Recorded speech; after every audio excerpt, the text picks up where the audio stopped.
The Galactic Council chamber gleamed with sterile perfection, its crystalline walls refracting light from a dozen suns. Counselor Varnath stood at his podium, mandibles clicking in what his species considered a smile. The human delegation sat in their assigned corner, silent as always, their representative absent today. The incident on Station Kepler 7 has been thoroughly investigated, Varnath announced, his translator rendering his words into 100 languages simultaneously. Security Officer Threxnell acted within established protocols when disciplining the unruly human juvenile. The child suffered minor injuries, nothing permanent. The matter is closed. Murmurs of agreement rippled through the assembled delegates. Humans were useful. Yes, their Deathworld biology made them excellent laborers and soldiers, but they needed to learn their place in civilized society, especially their children.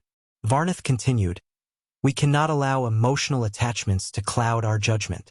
The child grabbed at Officer Threxnell's ceremonial blade. She was corrected appropriately. 3 broken fingers and a fractured jaw will heal. The human family has been compensated with credits. The chamber doors exploded inward, not opened, exploded. The ornate entrance, designed to withstand meteor strikes, crumpled like paper. Through the smoking wreckage walked Commander Ria Solen, her black tactical suit unmarked by the blast. Behind her, a squad of humans in similar attire moved with predatory grace, their weapons lowered but ready. Varnath's secondary heart stuttered. "This is an outrage. You cannot."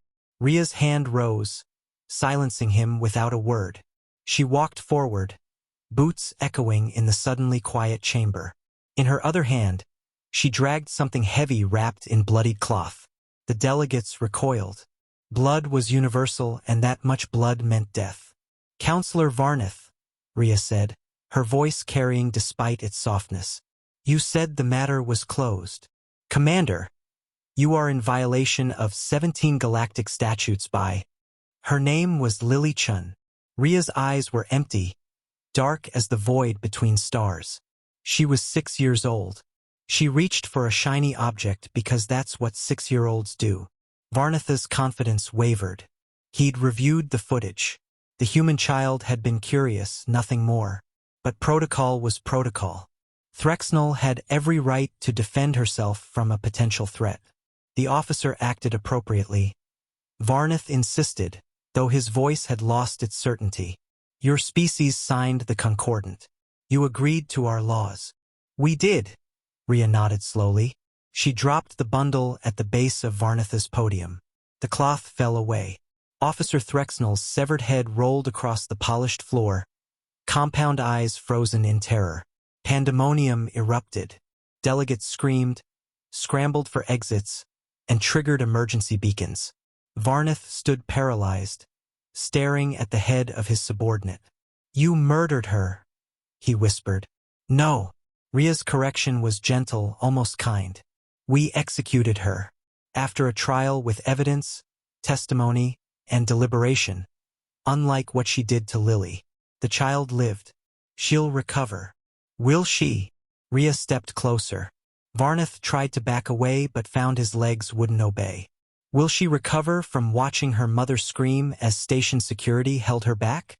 Will she recover from learning that the law, your law, says she deserved it for being curious?" Around the chamber, Ria's team had positioned themselves at every exit.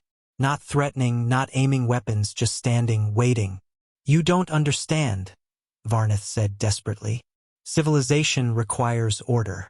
Rules must be enforced without sentiment.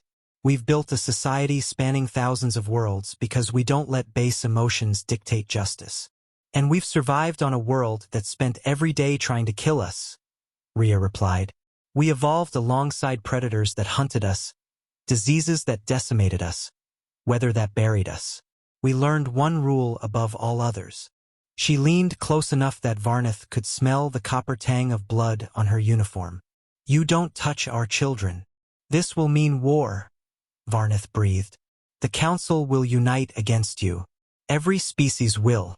Every species will remember why they asked humanity to join the Council in the first place."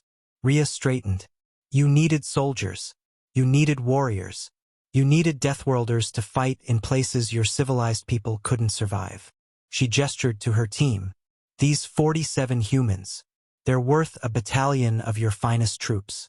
And there are 8 billion more of us. 8 billion humans who just learned that your civilization thinks breaking a child's face is appropriate correction. The truth crashed over Varnath like a tsunami. The Council had always feared humanity's capacity for violence. That's why they'd been so careful to integrate humans slowly, to bind them with treaties and laws, to make them dependent on galactic infrastructure. But they'd miscalculated terribly. What do you want? Varnath asked, his voice hollow. New protocols, Ria said simply. Starting with this, any harm to a human child is treated as an act of war. Investigation, trial, and punishment follow human law. Non-negotiable. The Council will never agree to such terms. Ria smiled for the first time. It was not a comforting expression. Then I suppose we'll need to have this conversation 47 more times. Once for each Council species. She turned to leave, her team falling in around her like well-oiled machinery. Commander, Varnath called out desperately. Surely we can reach a compromise. Some middle ground between our laws and yours. Ria paused at the shattered doorway. Counselor, you had middle ground. You had a 6-year-old girl with curiosity in her eyes and a smile on her face. That was your compromise. She looked back at Threxnel's head. You chose to cross that line. Now you get to live with what's on the other side.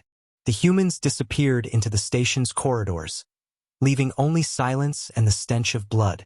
Varnath stared at the severed head at his feet and finally understood the human concept of consequence.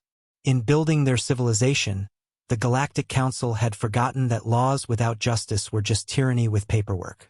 The Deathworlders had just reminded them, and the reminder would echo across the galaxy for generations to come.